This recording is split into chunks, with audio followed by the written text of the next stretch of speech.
Today guys, I'm going to show you how you can crop a video file into a circle using Premiere Pro.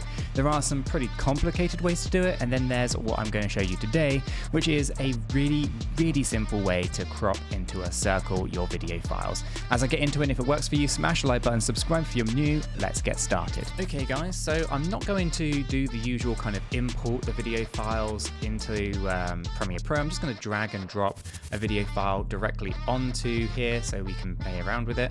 I'm just going to go ahead and cancel off the old one that I don't have listed, or just go ahead and delete that one from the project.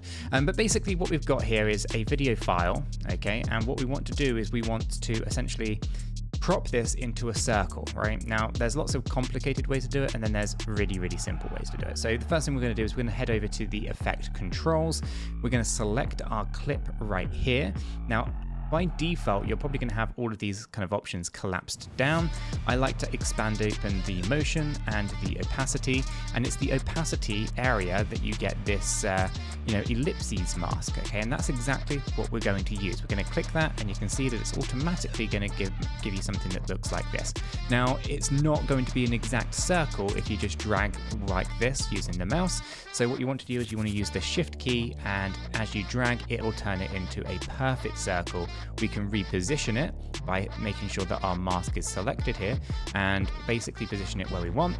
And then we can just click off of it or click into like motion, for example. We can move the entire thing around. We can also scale this for, let's say, 40%, press enter, and then we have a perfectly cropped circular video file, which we can obviously then overlay on top of something else. Okay, so it's super simple once you know how, but as basically all you want to do is head into the opacity, hit the ellipses, use the Shift key to make it a perfect circle, then use the scale to resize it and reposition it accordingly. And guys, it's as easy as that to crop a video file into a perfect circle. If this worked for you, smash a like button, subscribe for more hints and tips, and I'll catch you in the next one.